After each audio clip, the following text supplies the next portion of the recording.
Hey, ladies and gentlemen, what's up? Devon Brown here. And today's message is specifically for you if you are an entrepreneur or an entrepreneurially minded person who is out there trying to make a name for yourself.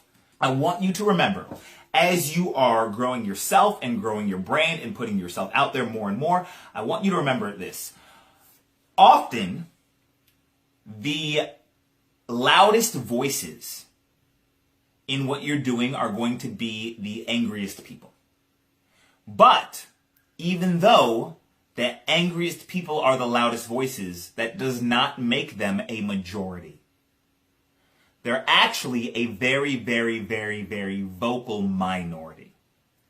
It's easier, and it happens more frequently, that you respond to something when you're in a bad mood or when you're pissed off or when something pisses you off, as opposed to when it makes you happy or it has a positive impact on you. So if you send an email to your list, right? And you send an email and you notice that 100 people opened the email and clicked on the link and saw whatever you were doing, right?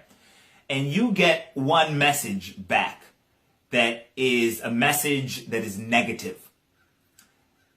Don't for a second think that that one negative message you got back is representative of your entire list, right? So for every one person who writes you back something negative or who is loud and angry against you in some way, shape, or form, there are 24 people who are grateful for your message who aren't going to say anything to you because they've got no need to. You're going to have people who want to shit on you and who want to rain on your parade. Don't let them bring you down. Just remember that often the negative voices are the loudest, but that doesn't mean that they are the most. That doesn't mean that they are the majority. Okay? So keep that in mind. When somebody goes to shit on you and rain on your parade, the way I spin it, I'm like, oh shit, that means my emails are getting through. Yes! Alright?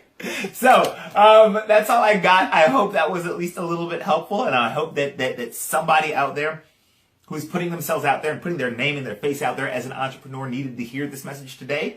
And if that's you, awesome. All right. As always, like this video, comment on it, share it. Let me know your thoughts. Feel free to leave a comment below. Finger snap. Leg flip. I'll talk to you guys. Talk to you guys later. Excuse me. Bye-bye.